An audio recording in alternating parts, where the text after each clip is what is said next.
Dan yang pasti yang terakhir dari suatu struktur senyawa obat kita bisa menciptakan kebaruan atau novelty, ya. Eh, karena di suatu eh, struktur, ya, di suatu senyawa obat, ya, itu ada beberapa rantai yang mirip, ya, rantai ikatan yang mirip, tapi dia memiliki perbedaan di fungsi. Ya. Di perbedaan satu fungsi itu sudah bisa menciptakan suatu kebaruan atau suatu novelty. Ya. Berarti perbedaan satu atom atau perbedaan beberapa atom dalam diskusi itu bisa sudah menciptakan suatu senyawa obat baru. Bisa dianggap sebagai suatu senyawa obat baru. Ya.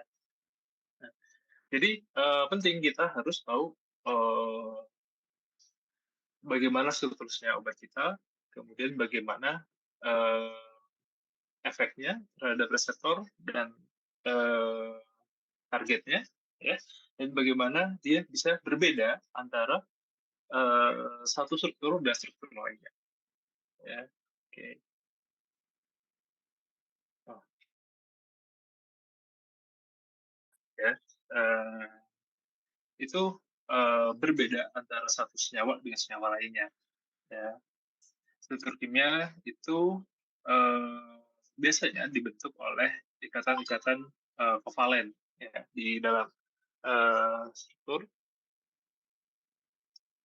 Nah, di dalam struktur kimia, dalam kimia medisinal, ya, eh, suatu struktur kimia senyawa obat itu bisa menentukan sifat kimia dan fisika tergantung pada atom-atom berfungsinya. Oke. Nah,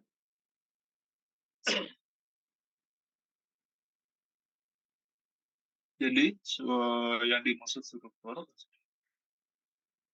ini struktur, ya.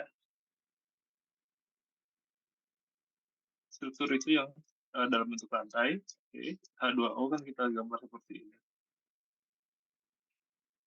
Ini struktur. Kalau rumus kimia itu H2O. H2O. Nah, beda ya. Struktur itu kita melihat bagaimana suatu rumus kimia itu digambarkan dalam uh, bentuk atau bentuk geometri terbaiknya atau bentuk geometri yang paling stabil, ya. Jadi dari situ kita bisa tahu konfigurasi atau bentuk uh,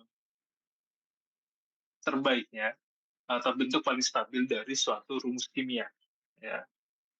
Karena dari bentuk tersebut itu kita bisa eh, tadi sebentar. Dari bentuk tersebut kita bisa mengetahui bagaimana interaksinya dengan target biologinya, ya. Oke. Nah, berarti kita tidak menganggap uh, uh, struktur kimia di dalam satu senyawa obat itu dalam bentuk dua dimensi, ya. Walaupun nanti di ilustrasinya kebanyakan dua dimensi, tapi kita beranggap kita harus selalu ingat bahwa suatu struktur kimia itu punya bentuk tiga dimensi atau bentuk geometri paling stabil dari strukturnya. Oke. Okay? Nah,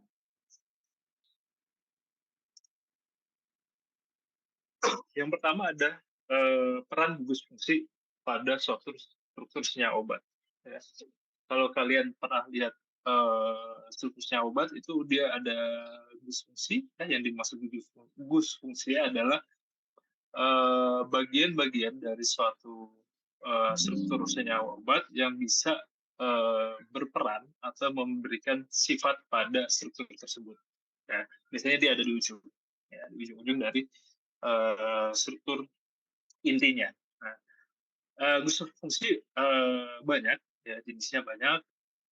Tapi yang umum atau yang utama ada pada suatu struktur senyawa obat antara lain ada gugus metil, ada hidroksi, ada karbonil, karboksil, kemudian ada amina, ya, itu yang umum, ya, atau yang banyak muncul atau banyak ada di dalam suatu struktur senyawa obat.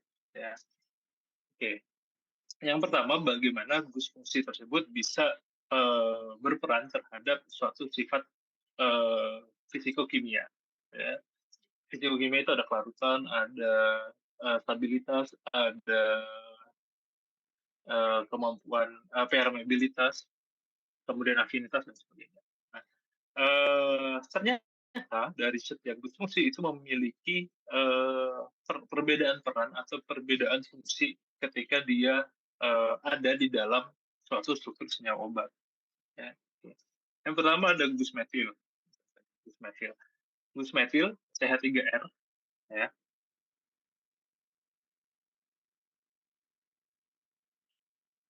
S.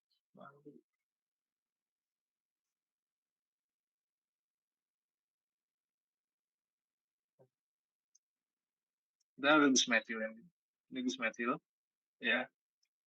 CH3R karena dia menjadi gugus fungsi. Kalau dia di organik, ya, di organik itu kan ada metana, metena, apa ada alkana, alkena, alkuna. Nah, kalau alkana kan dia jadi metana CH4 itu metana. Nah, kalau dia jadi gugus fungsi dia jadi metil, jadi CH3, sorry. CH3R. R ini adalah rantai organik, ya, rantai organik, entah itu dalam bentuk trifatik, aromatik dan sebagainya. Tapi ketika dia dari gugus fungsi dia menjadi metil. Oke. Nah, fungsinya, ya, dalam perannya dia dalam suatu struktur itu dia bisa meningkatkan karakter lipofilisitas, ya. Berarti ketika ada metil di dalam suatu struktur senyawa obat itu bisa meningkatkan sifat lipofilisitas atau sifat kesukaan terhadap sistem lemak atau sistem minyak, ya. Berarti jika di suatu struktur ada metilnya ditambah metil, berarti ada kemungkinan dia ingin ditingkatkan sifat lipofilisitasnya.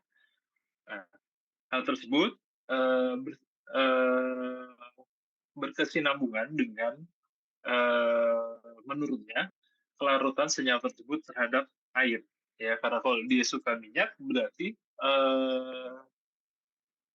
dia bersifat sorry, kalau ketika sifat lipofiliknya meningkat berarti sifat hidrofobiknya menurun, atau sifat lipofobiknya lipofilik meningkat, hidrofiliknya menurun, ya, berarti kelarutan dia dalam air itu juga menurun, ya.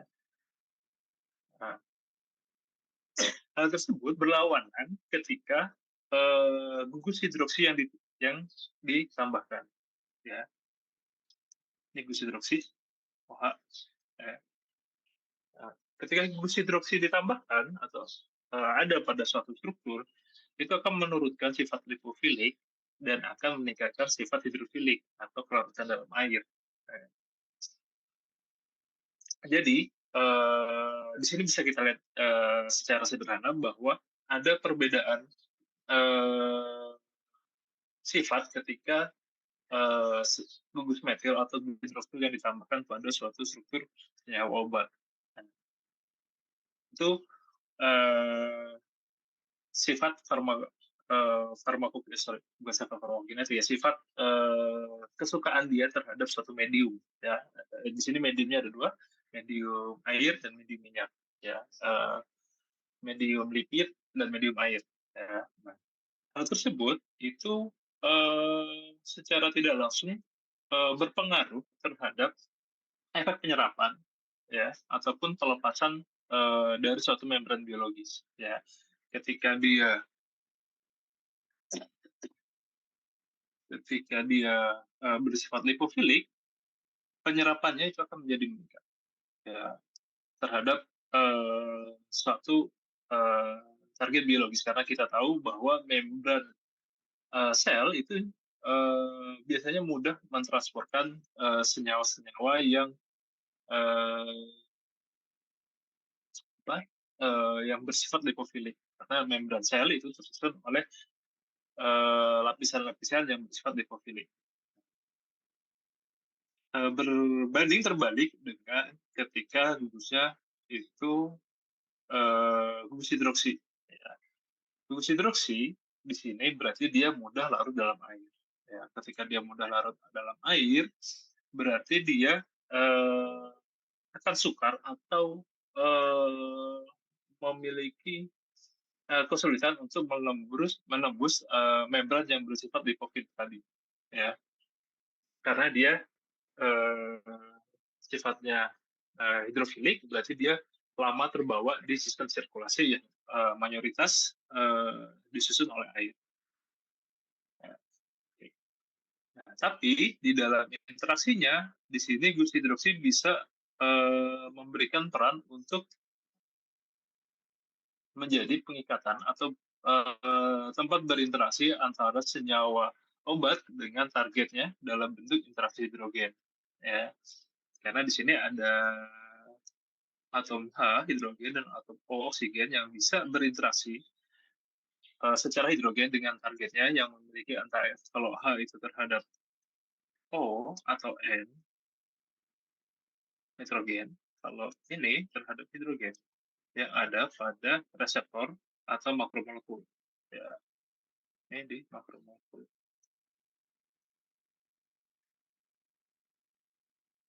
Nah, okay. Nah, jadi si gus hidroksi itu bisa meningkatkan interaksi hidrogen, yang mana interaksi hidrogen itu sangat penting pada proses pengingatan antara senyawa obat dengan targetnya. Ya, saya kasih contohnya. Kalau metil apakah tidak muncul gitu interaksinya? Nah, dia muncul tapi dia jenisnya beda, bukan interaksi hidrogen. Ya, nah, selain itu ada metil, ada hidroksil yang umum, ada juga amina. Ya, ada amina, ini NH2. Nah, amina ini nanti terbagi lagi, ada primer, ada sekunder, ada tersier. Ya, kalau ini NH aja, ya berarti dia sekunder. Ketika dia N aja, berarti dia tersier. Ya, kalau dia NH2R, berarti dia primer. Oke. Okay. Nah, di sini ketika ada gugus amina ataupun gugus sulfonat atau karboksil, ya, dia model sifatnya yang ditimbulkan itu mirip dengan gugus hidroksil. Ya.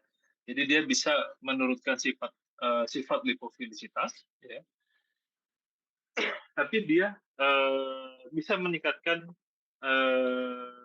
sifat kelarutan dalam air atau hidrofilisitas. Nah, selain itu, kenapa dia bisa meningkatkan sifat hidrofilisitas? Karena gugus-gugus ini, ya, kita bisa membentuk garam ketika dia melalui proses metabolisme. Ya, jadi makanya dia bisa meningkatkan kelarutan dalam air.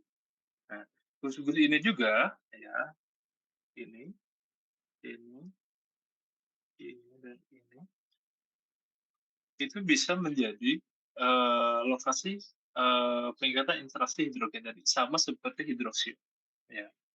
Karena kita harus ingat bahwa interaksi hidrogen itu muncul ketika ada interaksi antara atom hidrogen dengan atom nitrogen ataupun atom oksigen. Ya. Berarti dia bisa jadi bagian atau tempat interaksi makromolekuler antara senyawa obat dengan target reseptornya. Ya, oke. Okay.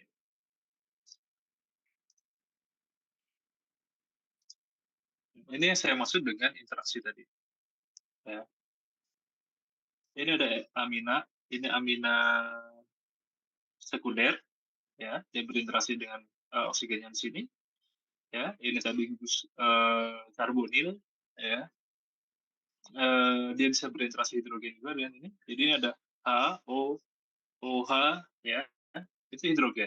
Ini juga H, O, hidrogen, ya, ini juga NH, amina sekunder, dia juga berinteraksi hidrogen kan.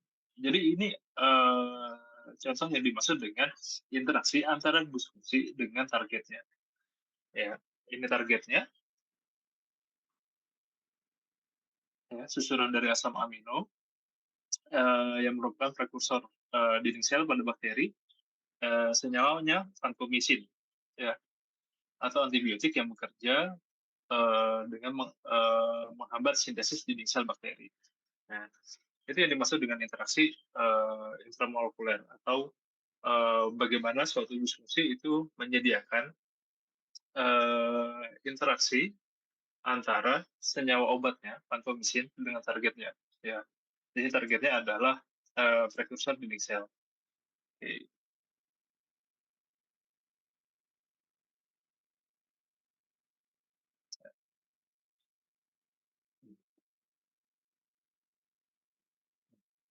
Kemudian yang penting dalam suatu struktur, ya kita harus tahu bahwa bentuk suatu struktur senyawa obat itu harus stabil dalam ruang tiga dimensi. Ya, kita tadi di awal saya bilang kita tidak bisa melihat senyawa tersebut suatu struktur senyawa obat itu dalam bentuk dua dimensi. Ya, kalau dua dimensi dia hanya datar gitu aja. Tapi dia tidak eh, datar seperti yang kita gambarkan pada buku. Dia memiliki suatu geometri atau suatu susunan yang stabil dalam ruang tiga dimensi. Ya, yang mana bentuk geometri yang paling stabil dari suatu senyawa obat itu akan berpengaruh terhadap interaksi antara obat dengan target biologisnya. Ya, interaksi tadi penting karena dia akan menimbulkan efek yang diharapkan. Ya, jadi senyawa obat itu berinteraksi dulu dengan targetnya, baru dia bisa menimbulkan efek farmakologi yang diinginkan. Oke. Dalam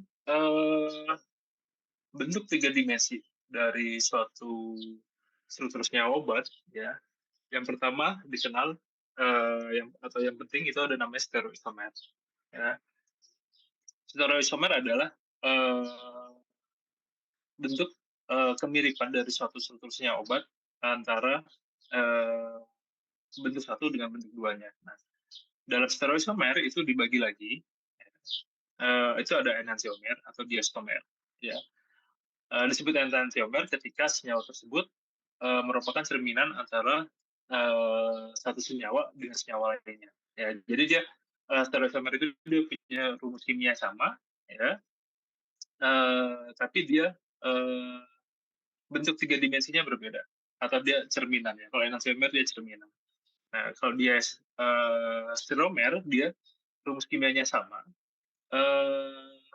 tapi susunan tiga dimensinya berbeda. Contohnya ada glukosa dan galaktosa. Kalau kalian cari glukosa dan galaktosa, itu rumus kimianya sama, ya. Tapi susunan eh, atomnya dalam bentuk tiga dimensi itu berbeda. Ya. Nah, yang menarik adalah enantiomer, karena dalam beberapa kasus ketika kita melakukan sintesis atau menciptakan suatu senyawa obat, itu dalam prosesnya itu bisa terbentuk enantiomer. Ya.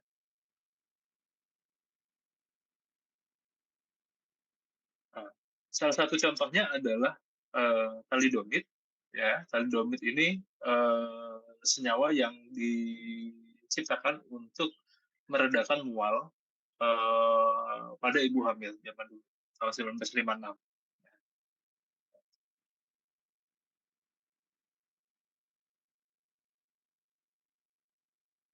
Nah, jadi yang di layar, yang di video itu adalah bentuk tiga dimensi dari talidomid. Nah, jadi kalau di yang atas ini adalah bentuk dua dimensi, ya, dua dimensi itu begini. Ini tiga dimensinya seperti ini. Ya, jadi eh, ternyata si talidomid ini dia punya ketika disintesis terbentuk dua terbentuk dua stereoisomer, ya, ada R, ada S, ya, ada sinistra, ada ya, ada S dan R, ya. Nah, enantiomer dari si talidomid yang bentuk R-nya itu eh, bersifat sedatif atau bisa memiliki efek farmakologi yang menguntungkan. Ya. Tadi dikatakan sebagai eh, sedatif untuk meringankan mual pada ibu hamil. Nah, pada saat itu, ya, senyawa ini belum diketahui bahwa ternyata eh, enantiomer dari thalidomid itu bersifat teratogen. Ya, jadi bentuk S-nya, bentuk sinistranya itu bisa berefek teratogen terhadap ibu hamil. Teratogen adalah efek kecacatan kecacatan janin pada ibu hamil. Jadi bayi-bayi yang terpengaruh atau terkena efek dari thalidomid dalam bentuk S itu mengalami kecacatan pada saat lahir. Ya. Sehingga pada saat itu ketika sudah diketahui ada enantiomer dari thalidomid, maka si thalidomid ini dicari dari pasaran. Ya. Jadi salah satu pengaruhnya ya bentuk konfigurasi spasial pada satu senyawa karena di dalam kimia organik ada bentuk chiral atau bentuk cermin dari suatu senyawa organik. Ya. Oke.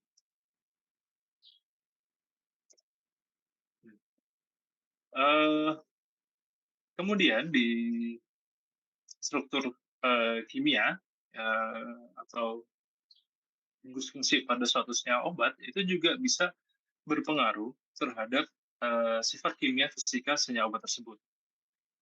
Ya. Di dalam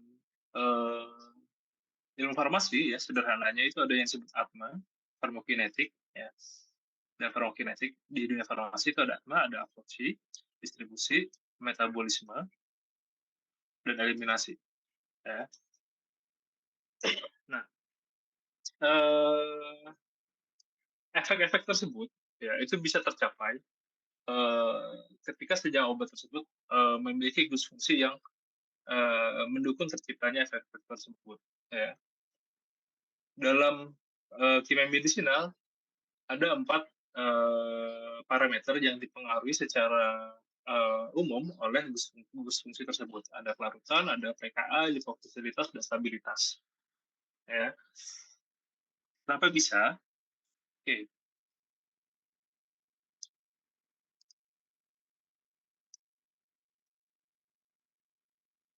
Yang pertama ada kelarutan. Ya. Kelarutan ini penting ketika kita ingin membawa obat tersebut dari awal dia dimasukkan ya, ke dalam tubuh hingga dia didistribusikan ke seluruh jaringan. Ya,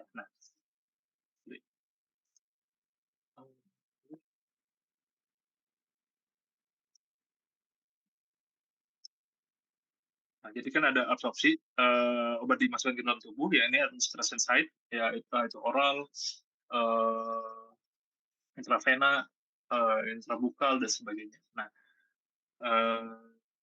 ketika dia sudah dimasukkan ke dalam tubuh melalui jalur administrasinya, kita ingin senyawa tersebut bisa larut, ya.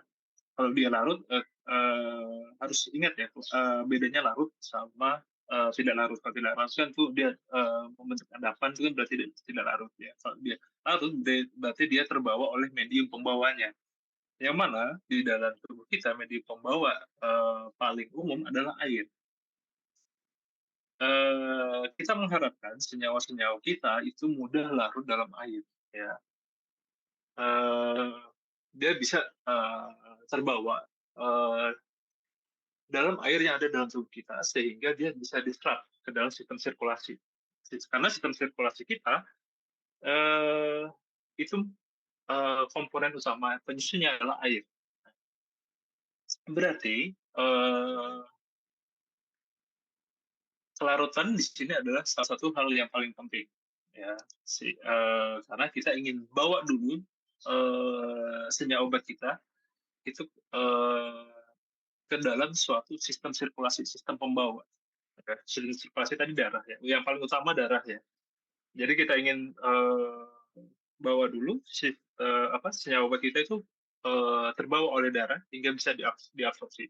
Ya. Nah, eh, tetapi dalam di suatu senyawa obat itu ada beberapa senyawa yang susah untuk dibawa atau susah untuk larut dalam sistem sirkulasi. Nah, salah satu caranya supaya dia bisa masuk ke sistem sirkulasi adalah dengan menambahkan gugus-gugus fungsi atau rantai-rantai yang bisa meningkatkan kelarutannya. Nah, contohnya di sini adalah penambahan eh, gugus-gugus fungsi yang bersifat sebagai asam ataupun garam. Ya. Di sini kayak yang di persoalan derivatif, ketika ada suatu senyawa ditambahkan disfungsi dengan sodium, ada Na sodium, natrium, ya, berarti dia dibentuk garamnya. Karena garam, pada kita tahu bahwa garam itu mudah larut dalam air, ya.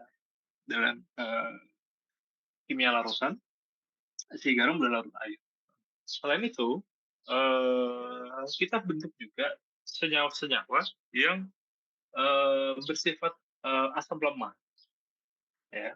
Karena di ini contohnya ada susinil, ya, susinat, susinat, susinil, ya. Berarti ketika ada senyawa obat ditambahkan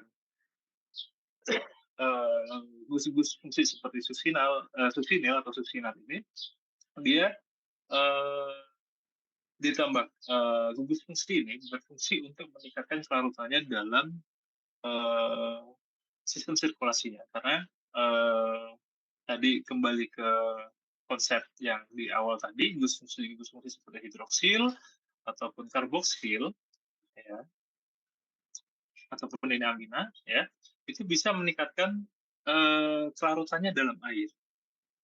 Ya, berarti salah satu cara untuk meningkatkan kelarutan suatu senyawa obat itu di dalam sistem sirkulasi itu bisa kita tambahkan gugus fungsi yang bisa meningkatkan kelarutannya dalam air. Nah, ini ada contohnya ada hidroksil, ada karbonil, ya, ada karboksil yang ini dalam bentuk ester. Nah, itu larut. Jadi ditambahkan gugus fungsi tersebut untuk meningkatkan kelarutannya, ya, supaya senyawa obat kita terbawa. Nah, kemudian setelah larut, kita ingin senyawa tersebut itu bisa masuk ke jaringan. Nah, yang mempengaruhi suatu senyawa obat itu bisa masuk ke jaringan itu dipengaruhi oleh sistem pKa atau lipofilisitasnya. Oke, tadi di awal kita kita ciptakan dia bisa larut dulu, ya. Nah, setelah larut, ketika sudah masuk ke jaringan, kita harapkan dia bisa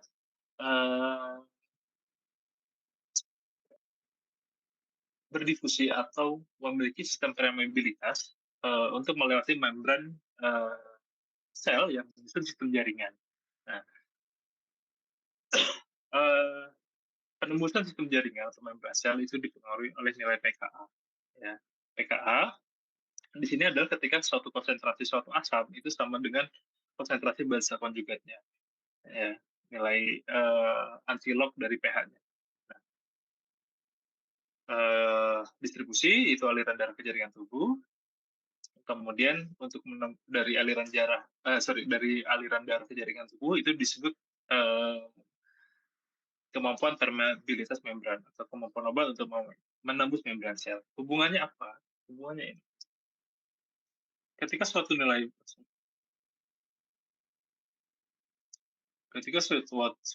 pKa dari suatu senyawa obat itu meningkat atau naik, maka dia akan bersifat asam lemak, ya, karena di sini dia tidak melepaskan atom hidrogen, ya, tetap asam lemak, sehingga akan terbentuk basanya, ya. Maka ketika dia terbentuk basa, dia akan meningkatkan permeabilitas membrannya, ya. Berarti dia akan lebih mudah diserap ke dalam sistem jaringan, ya. Oke, karena beda ya aliran darah dengan jaringan tubuh, ya. Aliran darah berarti sistem sirkulasi, jaringan tubuh itu berarti sel, yang mana target makromolekul itu ada di dalam sel, protein,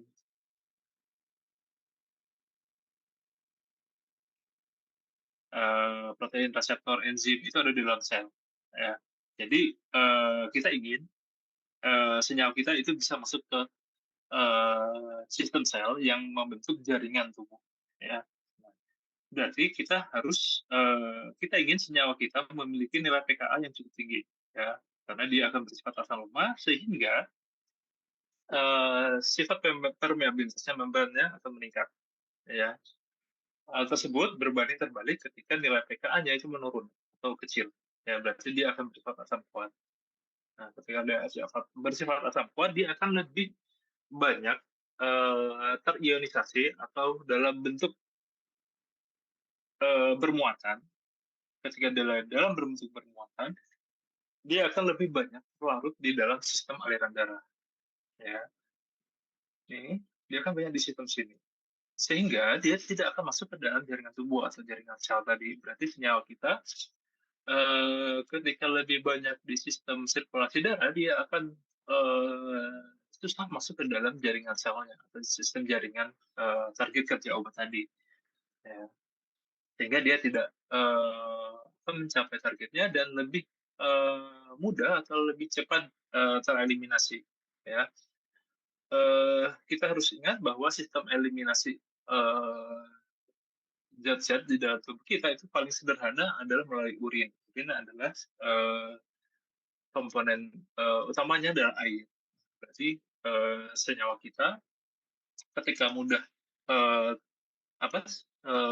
dia sifatnya terionisasi atau banyak di dalam sistem sirkulasi, dia akan lebih mudah untuk diekspresikan dalam bentuk urin.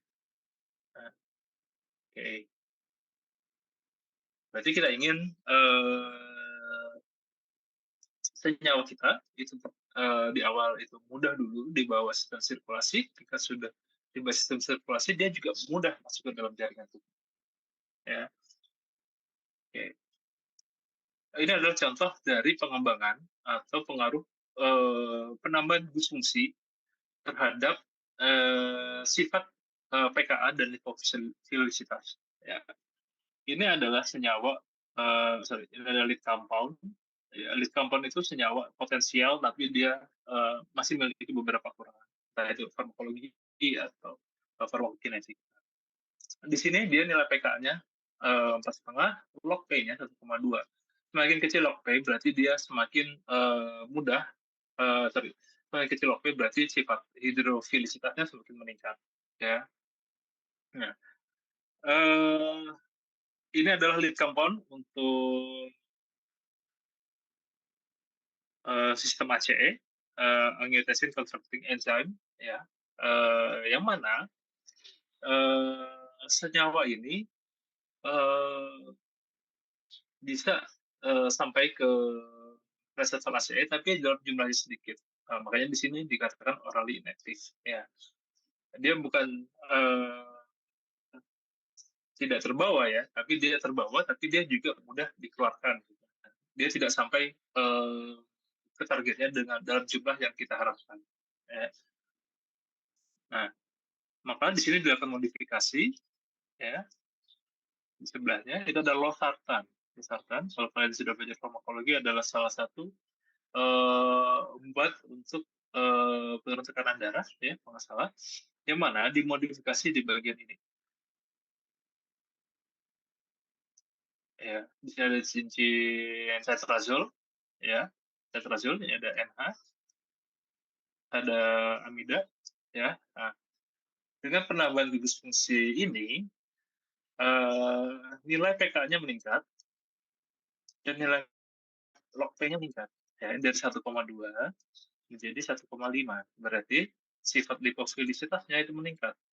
Ya, kalau ini dia masih bersifat hidrofilik, ya, 1,2 dia berarti suka air, ya sifat suka airnya lebih besar dibandingkan sifat suka lemak.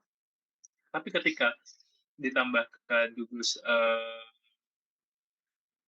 tetrazol di sini, itu nilai lokapnya meningkat. Ya, berarti sifat lipofilisitasnya itu meningkat. Nilai pK-nya juga kita lihat dia meningkat dari 4,5 menjadi 5. Berarti nilai pKa di sini bersinergi dengan nilai lipofilisitas. Ya, lipofilisitas itu salah satunya adalah nilai log P, ya, yang menjadi parameter. Nah, berarti bisa kita lihat bahwa pengubahan satu gugus fungsi, ya, ini pertama gugus fungsinya adalah karboksil, ya, COOH, ya, COOH diganti menjadi trazol, ya, yang mana sifat di sini sifat penambahan gugus fungsi tetrazol di sini dia akan meningkatkan sifat lipofilisitasnya. Ya, berarti walaupun dia tidak mengubah secara keseluruhan struktur dari senyawa tadi, ini masih sama. Yang berbeda hanya bagian yang ini saja yang berbeda. Ya, jadi di sini bisa kita lihat salah satu contoh pentingnya pengubahan satu gugus fungsi terhadap sifat lipofilisitas dari suatu senyawa obat. Oke.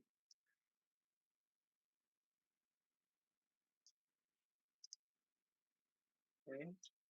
Nah, kemudian yang terakhir ada stabilitas. Hmm.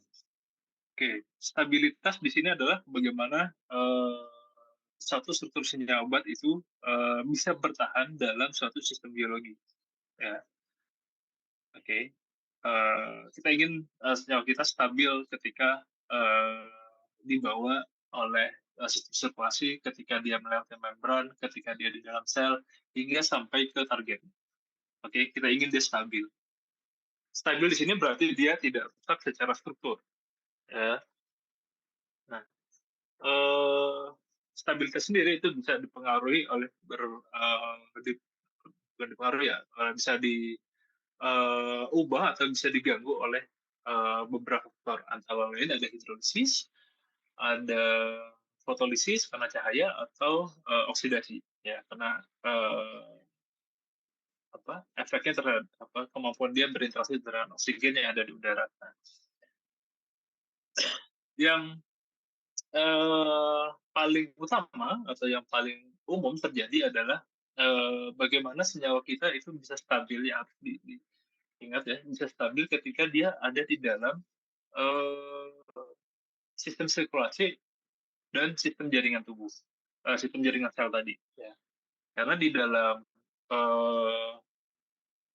di dalam sistem sirkulasi atau di dalam sel itu ada berbagai macam enzim, atau kita ambil contohnya air atau enzim esterase, ya, yang bisa menghidrolisis uh, suatu struktur senyawa kimia ketika dia masuk ke dalam sirkulasi. Oke. Jadi ada air, ada berbagai macam enzim yang bisa mengakibatkan hidrolisis. Ya, lisis itu kan pecah, ya, artinya. Berarti air berarti dia struktur senyawa obat kita itu pecah karena adanya air atau enzim-enzim yang memecah suatu struktur senyawa obat dibantu oleh air. Di sini ada prokain, ya, contohnya ada prokain. Prokain di sini salah satu anestetik lokal, ya, yang mudah terhidrolisis oleh enzim esterase. Ya, di dalam sirkulasi ada namanya enzim esterase dan air, ya, dia akan terhidrolisis pada bagian ini karena ini adalah salah satu rantai ester, ya. Ester itu R, C, O, O, R. Ini ester, ya. Ini ada eh, R, ini R-nya, ini C, O, O, R. Ya, berarti di ester. Nah, di sini prokain itu mudah terhidrolisis. Karena dia mudah terhidrolisis, secara tidak langsung itu akan berpengaruh terhadap waktu paruh atau waktu kerja senyawa tersebut, ya. Si brokain, waktu hidrolisisnya sorry, waktu kerjanya itu hanya sekitar 45-90 menit, ya, karena dia mudah terhidrolisis pada rantai eksternya. Oke, oke, itu brokain dan dibentuklah, eee, turunan dari prokain tadi, namanya lidokain. Fungsinya sama sebagai anestetik lokal, ya. Tapi, di sini dia ganti gus esternya jadi gus amina, jadi amina tersier.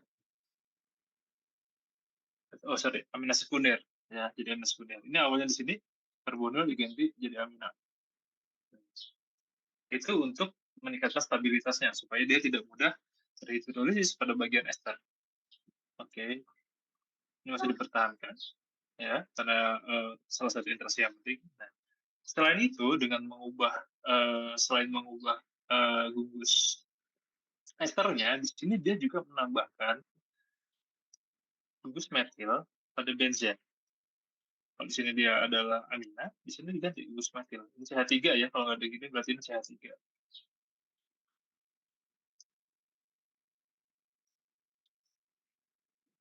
Nah, nah, CH3 tadi di awal kita tahu bahwa dia sulit berinteraksi ya dengan membentuk ikatan hidrogen, dia susah berinteraksi. Berarti di sini fungsi penambahan CH3 atau penambahan gugus metil adalah sebagai pelindung atau memberi halangan sterik ya, menimbulkan halangan sterik untuk mengurangi kecepatan hidrolisis terhadap senyawa lidokain ini. Ya, jadi dengan dia lama terhidrolisis atau uh, efek hidrolisisnya ditunda, gitu ya, dilindungi oleh halangan sterik metil pada bensin di sini, dia akan meningkatkan waktu kerjanya. Jadi waktu kerja lidokain itu meningkat jauh dibandingkan prokain. Jadi dari 45 sampai 90 menjadi 120 sampai 240 menit. Ya, karena di sini kita meningkatkan stabilitas eh, lidokain dengan mengganti gugus ester dan memberikan halangan sterik untuk memperlambat proses hidrolisisnya. Oke, ya. Berarti penambahan gugus fungsi di sini juga bisa berpengaruh eh, terhadap stabilitas suatu struktur senyawa kimia obat. Oke. Nah, kemudian itu tadi parameter bagaimana suatu struktur senyawa kimia itu berperan terhadap eh, sifat fisikokimianya, ya, baik itu dari kelarutan, kemudian terhadap nilai pKa atau lipofilisitas dan juga terhadap stabilitasnya. Sekarang bagaimana struktur, struktur senyawa suatu gugus fungsi atau suatu struktur uh, senyawa obat itu berpengaruh terhadap aktivitas biologinya. Yang pertama, untuk menimbulkan satu aktivitas biologi, senyawa obat yang kita miliki itu harus bisa berinteraksi dengan targetnya. Yang tadi saya katakan, ya, interaksi terhadap target makromolekulnya. Ya. Kemudian baru dari situ dia bisa berperan, ya, memberikan peran, ya, entah itu sebagai agonis, antagonis, atau sebagai inhibitor. Ya, kalau agonis itu dia menginduksi efek yang sinergis atau efek normal pada suatu sistem makromolekul. Kalau antagonis di sini dia menimbulkan efek yang berlawanan. Ya, kalau inhibitor berarti dia sama sekali menghambat kerja suatu enzim ataupun DNA. Sehingga dari situ ketika dia sudah tahu perannya sebagai apa, dia akan kita bisa tahu potensinya sebesar apa. Ya. Apakah dia dalam jumlah kecil dia sudah bisa berperan atau tidak. Oke.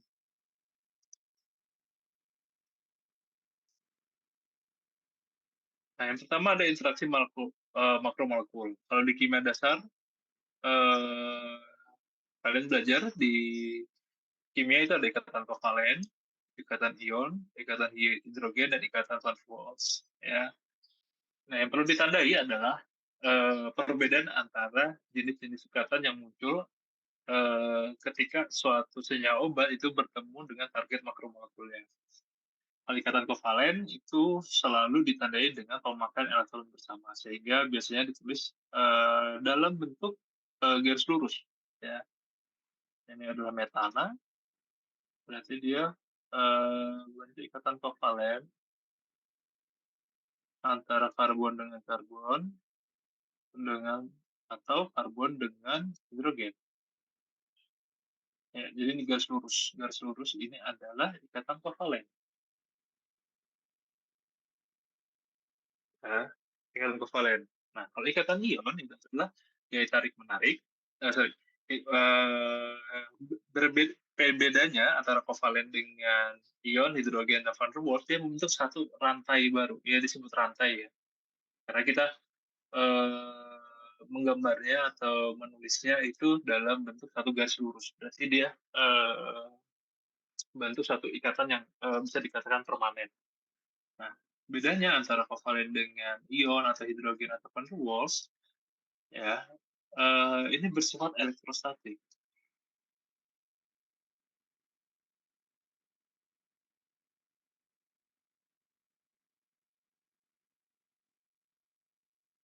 Bersifat elektrostatik atau terbentuk karena adanya perbedaan muatan atau gaya tarik menarik antara elektron yang ada pada fungsi atau atom tersebut. Ya, kalau ikatan ion itu karena ada muatan berlawanan antara dua jenis atom yang berbeda. Kalau hidrogen itu karena ada ikatan hidrogen, sorry, ikatan hidrogen terbentuk karena ada atom hidrogen, ya, dengan senyawa-senyawa yang memiliki muatan parsial positif atau yang muatan parsial negatif seperti oksigen ataupun nitrogen. Makanya tadi saya bilang kata hidrogen itu biasanya muncul terhadap hidrogen dengan oksigen atau hidrogen dengan nitrogen. Ya, itu penting. Ya. Nah, kalau ikatan ion itu biasanya antara nitrogen dengan oksigen atau dan lainnya. Yang penting, yang pasti dia tidak melibatkan hidrogen di dalam. Ya, itu ikatan ion. Sorry, interaksi. Kalau di uh, interaksi bedanya penulisan interaksi dengan ikatan itu biasanya kalau interaksi itu digambarkan dalam garis putus-putus ya. Sorry.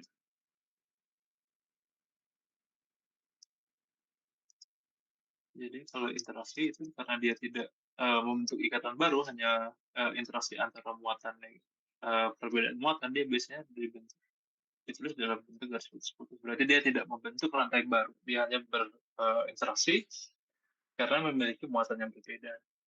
Ya, gitu. Kalau di kovalen kan kita tulis satu garis lurus, berarti dia membentuk satu ikatan baru. Oke. Itu jenis-jenis ikatan yang umum terjadi pada suatu struktur senyawa obat. Oke. Kita, ya.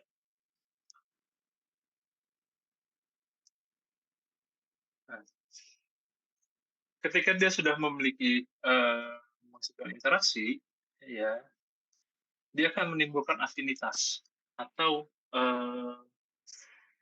energi yang terbentuk ketika suatu atom itu bertemu dengan atom lainnya. Jadi ada suatu energi tarik menarik antara dua atom yang berbeda ketika terbentuk interaksi tadi. Ketika sudah muncul aktivitas sedemikian rupa secara tidak langsung, dia akan menimbulkan aktivitas biologi yang diharapkan. Ya, berarti kita harus bikin senyawa kita itu berinteraksi dulu, baru bisa muncul aktivitas biologi. Ya.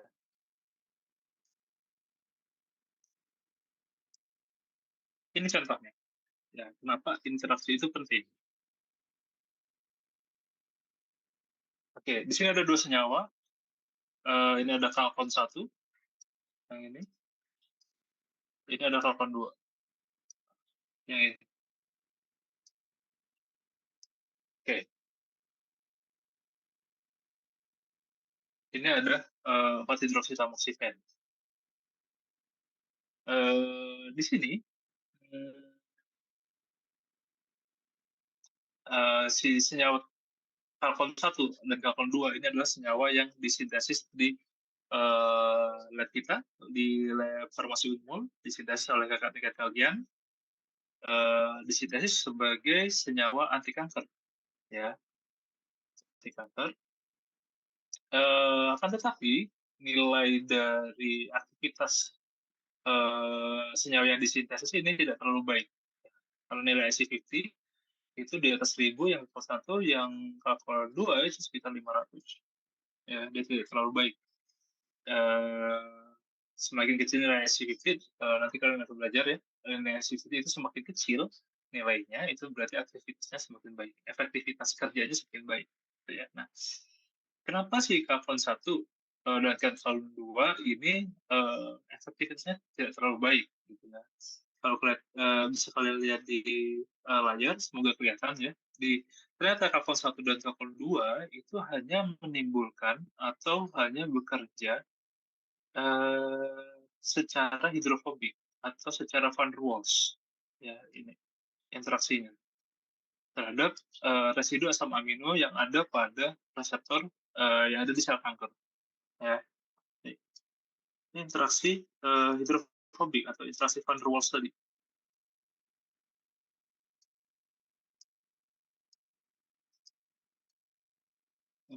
Sedangkan si 4 hidroksitamoksifen ya itu nilai dia bisa menimbulkan efek yang baik karena dia tidak hanya menimbulkan efek tidak hanya berinteraksi secara hidrofobik, tapi dia juga berinteraksi secara hidrogen terhadap residu asam amino yang ada pada uh, reseptor yang ada di sel kanker tadi.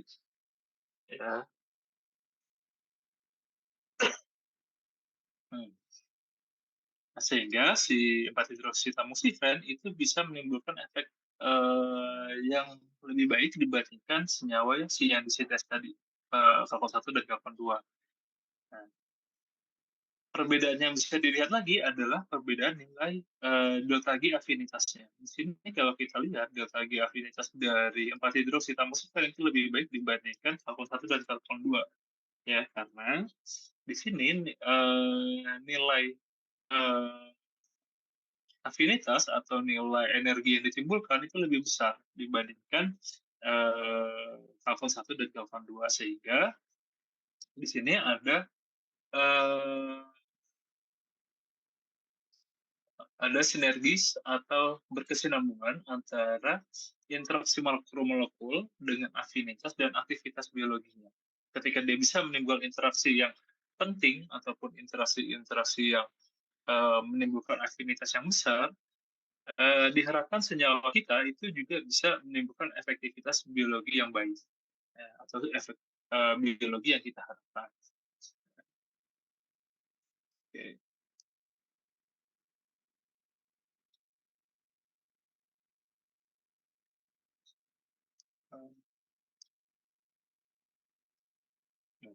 Kemudian kenapa juga ya interaksi tersebut penting, ya? Karena di dalam beberapa enzim atau di beberapa sistem biologi dia harus berinteraksi dengan suatu residu asam amino tertentu untuk mengaktifasi sistem biologi tersebut. Ya, jadi dia harus ada interaksi yang penting, ya, atau interaksi yang esensial istilahnya. Nah, ini adalah contoh dari interaksi esensial yang muncul atau yang tercipta pada enzim dehidroteroat sintetase.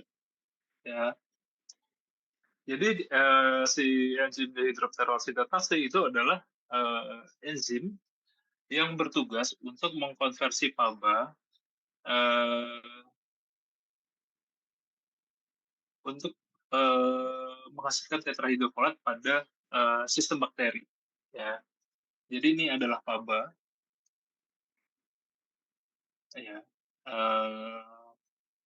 faba di sini diperlukan oleh bakteri, ya, untuk melakukan sintesis DNA, ya, untuk keberlangsungan hidupnya lah bakteri. Berarti si faba adalah suatu senyawa yang diperlukan oleh bakteri.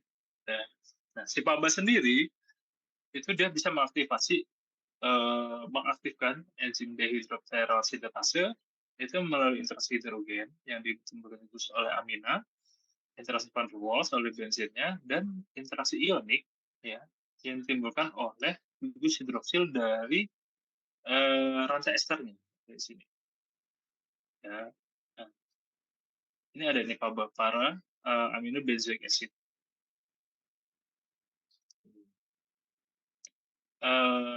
Maka dari itu, ketika kita tahu interaksi yang penting atau interaksi yang eh, khas dari suatu senyawa terhadap target biologinya, itu kita bisa menciptakan suatu senyawa tandingannya atau senyawa yang mirip dengan PABA ini, tapi dengan efek yang berbeda.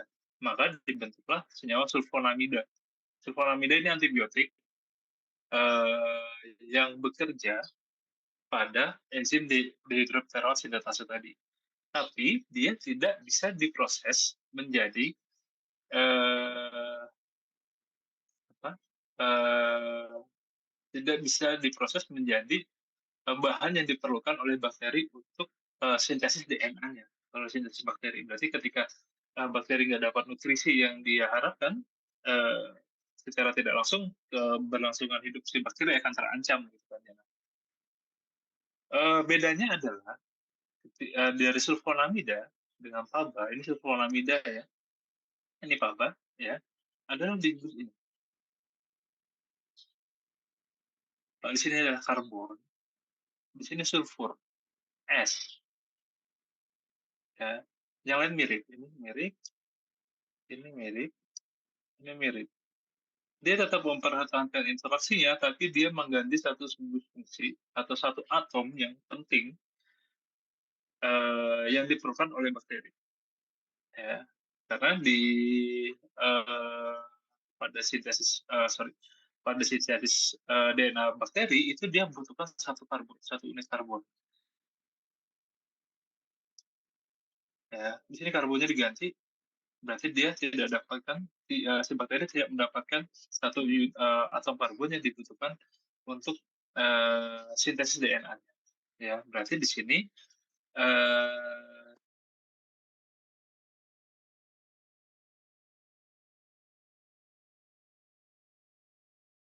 yang dikembangkan dengan meniru struktur dari senyawa yang dibutuhkan oleh bakteri, tapi diubah satu atomnya, ya, satu atau dua atomnya. Oke, ya, yang diubah adalah C yang ada di sini, jadi sulfur dan ditambah satu bagian, ya, untuk semakin memperkuat dia sebagai inhibitor, ya. Nanti di sini pengubahan satu atom atau satu disfungsi itu sangat berpengaruh terhadap suatu aktivitas biologi dari suatu senyawa obat. Ya. Walaupun itu meniru uh, bentuk atau struktur ya, secara struktural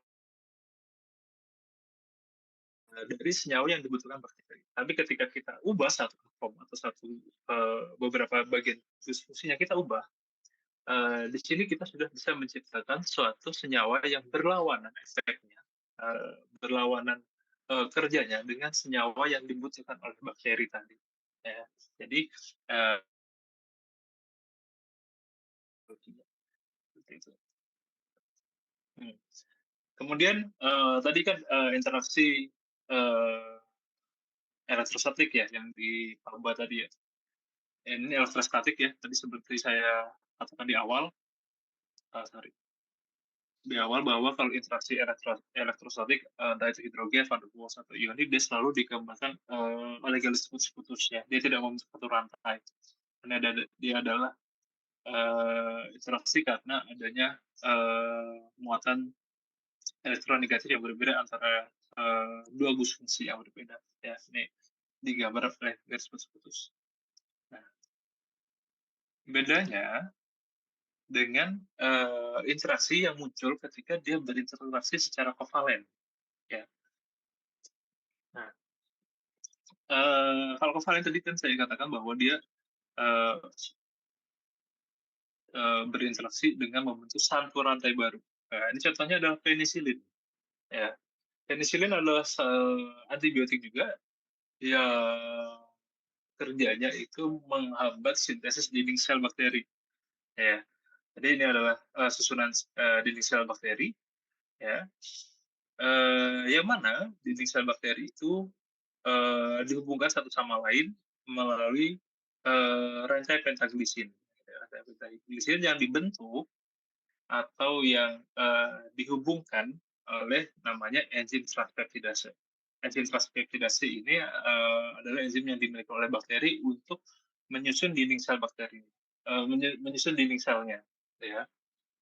Nah, si penisilin, sorry, ini adalah mekanisme normal pembentukan atau cross-linking dari dinding sel bakteri. Ya, jadi si enzim dia di sini mediasi pembentukan apa, dinding sel bakteri dengan menghubungkan satu rantai peptida dengan rantai peptida lainnya. Jadi ini ada dua rantai peptida yang berbeda dihubungkan oleh si enzim ini, ya, sehingga terbentuklah dinding sel bakteri. Ya. Itu butuh dinding sel untuk mempertahankan hidupnya ya. Kalau dinding sel bakteri itu rusak atau pecah, otomatis dia akan disease karena sistem internalnya itu tidak bisa terlindungi oleh dinding selnya. Nah, si penisilin ya di sini dia uh, menghambat kerja dari si enzim ini transpeptidase dengan berikatan secara kovalen dengan residu asam aminoserin yang ada di enzim transpeptidase tadi. Nah,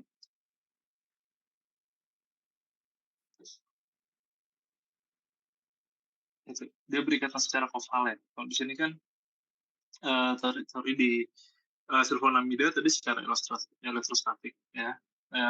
Di sini dia berikatan secara kovalen sehingga senyawa rantai peptida yang seharusnya masuk ke dalam asam aminoserin ini untuk dijadikan cross-linking penghubung dinding sel bakteri itu tidak akan terbentuk. Ya. Dengan kata lain, di sini dinding sel bakteri tidak akan terbentuk karena adanya blokade atau pemblokiran situs aktif dari enzim transpeptidase oleh penisilin. Secara kovalen.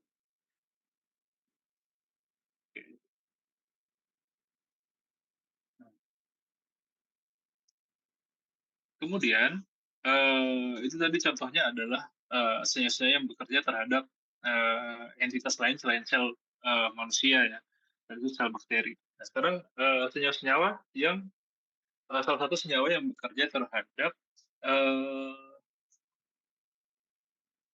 apa? Terhadap sel jaringan sel yang ada di manusia. Contohnya ada epinefrin atau adrenalin. Ya. Epinefrin atau adrenalin adalah hormon natural alami yang ada di dalam tubuh manusia yang bekerja pada reseptor adrenergik ya atau adrenoreseptor. Ya, dia bekerja pada adrenergic binding site di sini. Nah, dia di sini bisa menimbulkan kerjanya karena dia berinteraksi secara hidrogen, ionik, van der Waals, dan hidrogen di sini ya terhadap residu-residu asam amino yang ada pada reseptor adrenergik. Ya, berarti gusung-gusung di sini itu penting. ya, untuk menimbulkan respon yang diinginkan terhadap eh, oleh reseptor adrenergik tadi, ya, yang mana epinefrin atau adrenalin ini punya 4 jenis reseptor, ada alpha 1, alpha 2, beta 1, dan beta 2 tipenya, ya, yang mana efeknya ketika diaktifasi itu menimbulkan jenis efek-efek yang berbeda, ya. Ini kalian lihat di sebelah sini tabelnya. Nah, berarti di sini ada kemungkinan potensi atau selektivitas yang bisa muncul ketika kita memodifikasi epinefrin atau adrenalin tadi, ya. Eh, ada kemungkinan atau posibilitas untuk menghadirkan efek yang berbeda dengan memodifikasi gus-gus fungsi yang ada pada adrenalin tadi. Ya, ini struktur utama adrenalin. Oke. Nah, maka dari situ kita bisa eh, menerapkan atau menciptakan suatu senyawa obat yang berdasarkan pada SAR. SAR adalah structure activity relationship atau hubungan antara struktur dengan aktivitas biologinya. Ya, hubungan antara struktur kimia suatu senyawa obat dengan aktivitas biologinya. Dengan memahami, dengan kita paham uh, hubungan antara suatu struktur senyawa kimia terhadap aktivitas biologinya, di sini kita bisa menghasilkan suatu senyawa obat baru. Ya, kita bisa menghasilkan suatu senyawa obat baru, entah itu aktivitasnya akan meningkat, efek samping menurun, atau memperbaiki efek farmakokinetik dan sebagainya. Ya. Dan yang kedua, di sini kita bisa merancang suatu senyawa obat secara rasional, ya. Atau kita bisa merancang suatu senyawa obat sesuai dengan target yang kita inginkan, atau dengan interaksi yang ingin kita timbulkan antara senyawa obat kita dengan targetnya, ya. Jadi kita harus tahu dulu targetnya, kemudian interaksi antara gus fungsi itu apa saja yang bisa menimbulkan aktivitas biologi, baru kita bisa merancang senyawa yang kita inginkan. Nah, ini contohnya kita tarik lagi dari sulfonamida tadi yang PABA, ya. Di sini PABA kita tarik, kita callback ke pengembangannya sulfonamida, ya. Karena tadi di sini kita tahu bahwa si PABA itu berinteraksi secara elektrostatik, secara hidrogen di situ, dan secara ionik di bagian sini. Berarti bagian-bagian ini itu penting untuk menimbulkan interaksi antara senyawa kita dengan target enzim dehidroteroat sintetase tadi, ya, dengan tetap mempertahankan satu gugus sulfur yang ada di sini, ya.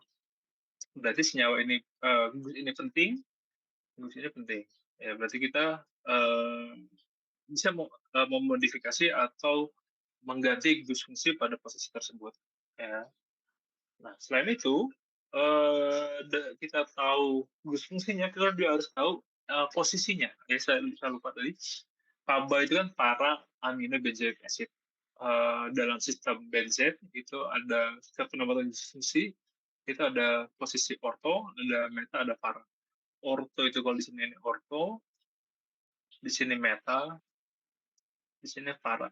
Nah, makanya disebut para amino benzoic acid si PABA tadi. Nah, posisi di para itu juga penting ketika kita ingin mengembangkan senyawa yang targetnya terhadap enzim dehidroteroat sintetase tadi, ya. Nah, ini penting, posisinya para penting, gugus fungsi ini penting, gugus fungsi ini penting karena dibutuhkan untuk interaksi terhadap enzimnya, ya. Oke. Ini contoh sulfonamida. Nah, ini contoh dari penisilin tadi, ya. Penisilin yang tidak bisa diubah adalah cincin laktamnya. Inilah cincin laktam. Makanya di penisilin itu dikatakan antibiotik golongan beta-lactam karena yang bekerja yang menghambat penghambatan sintesis dinding sel tadi adalah cincin laktam dari penisilin. Ya, jadi di sini cincin laktam dari penisilin itu tidak boleh diubah atau diganti. Ya, tapi dalam uh, dalam perjalanannya terjadi resistensi penisilin karena di bakteri itu ada enzim beta-lactamase. Ya, enzim beta-lactamase itu bisa menguraikan cincin laktam yang dimiliki penisilin. Nah, berarti yang bisa kita lakukan adalah bagaimana kita mencoba untuk melindungi cincin laktam tadi. Ya, kita ingin melindungi cincin laktam agar dia tidak mudah dihidrolisis. Tadi kan di awal sifat fisikokimia kita ingin senyawa kita bisa sampai ke targetnya tanpa terhidrolisis oleh baik itu air ataupun enzim. Nah, berarti di sini bisa kita modifikasi atau kita tambahkan substansi yang bertugas untuk melindungi kerja ampicillin tadi, kerja cincin laktam yang ada pada turunan penisilin, entah itu ampicillin atau amoxicillin. Ya. Nah, ya, kita tahu cincin laktamnya penting, berarti kita lindungi karena cincin laktam di sini bisa dihidrolisis, stabilitasnya bisa menurun ketika dia bertemu dengan enzim beta-laktamase. Ya, oke. Nah, jadi kan contoh stabilitas, contoh kita melindungi stabilitas dari suatu cincin laktam pada turunan penisilin. Nah, di gus fungsi itu juga bisa menjelaskan selektivitas atau konsensinya terhadap suatu reseptor tertentu, gitu ya. Ini contohnya epinefrin atau adrenalin tadi, karena di epinefrin, di sistem adrenoreseptor itu ada beta adrenoreseptor dan alpha adrenoreseptor, ya.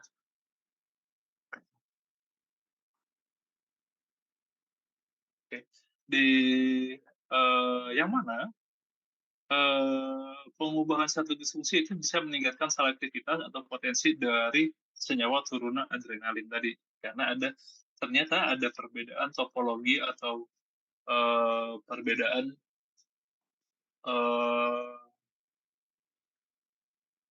permukaan dari si reseptor adrenergik tadi, ya, antara beta dengan alfa.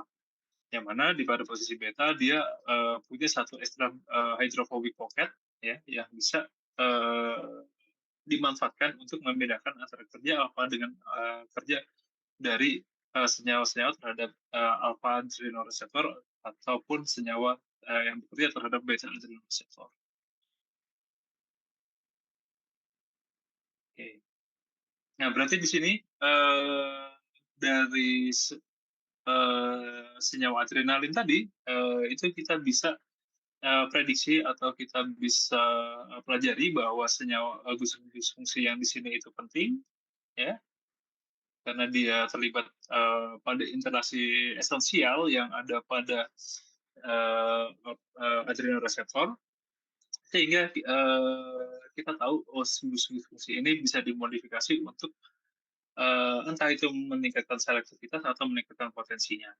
Ya, makanya di kelas senyawa turun adrenalin yang bekerja pada adrenoreseptor itu ada beberapa senyawa yang bekerja secara selektif terhadap senyawa beta ataupun pada reseptor beta ataupun reseptor alfa. Nah, ini contohnya, ya. Ini ada R1, ini R2, ini ada R3. Ya, sini R3. Sebuah kelihatan ya, kan ada senyawa turunan dari epinefrin yang hanya dia bekerja di posisi alfa atau dia selektif beta 2. Nah, selektif beta 2 ini contohnya albuterol. Ya, albuterol di sini dia tambahkan etil hidroksimetil, hidroksimetil yang ini, ya. Dia tetap tambahkan hidroksi di sini, ya, hidroksimetil di sini albuterol. Tapi untuk meningkatkan selektivitas terhadap beta 2, di sini dia tambahkan ekstrak busmetil, ya, untuk meningkatkan selektivitas terhadap eh, beta 2, reseptor beta adrenoreseptor yang ini. Ya, di sini ekstra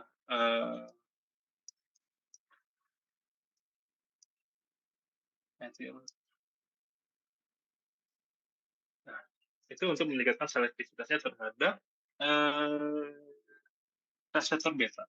Ya, jadi dengan mengetahui gus-gus fungsi yang penting terhadap gus-gus fungsi yang penting dalam suatu struktur senyawa obat, itu kita bisa merancang atau kita bisa menghasilkan atau kita bisa mempelajari bagaimana kerjanya terhadap target biologisnya dan selektivitasnya terhadap suatu target makromolekul tadi.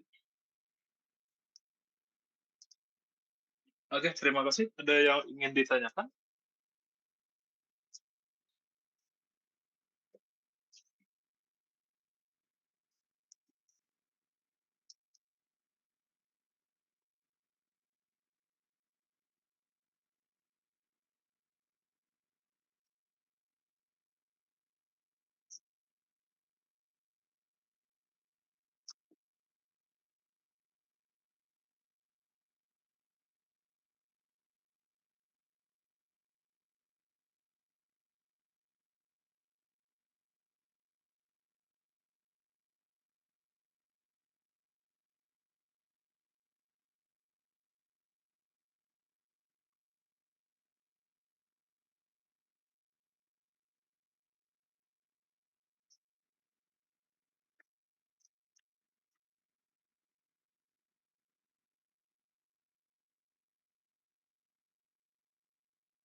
Ada yang ingin bertanya?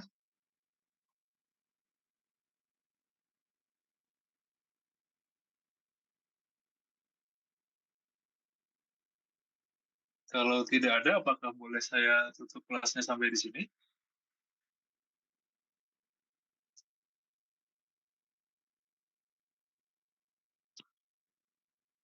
Oh, halo? Iya, Pak. Ya. Jika tidak ada yang bertanya, saya tutup kelasnya sampai di sini. Boleh? Permisi, Pak. Ya. Untuk absen di start untuk angkatan 20 dan 21 gimana ya, Pak? Belum dibuka. Oh, sebentar ya. Ya, Pak.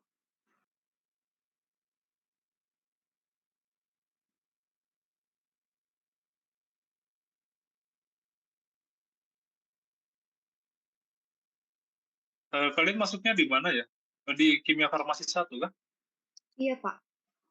Oh, oke. Sebentar ya.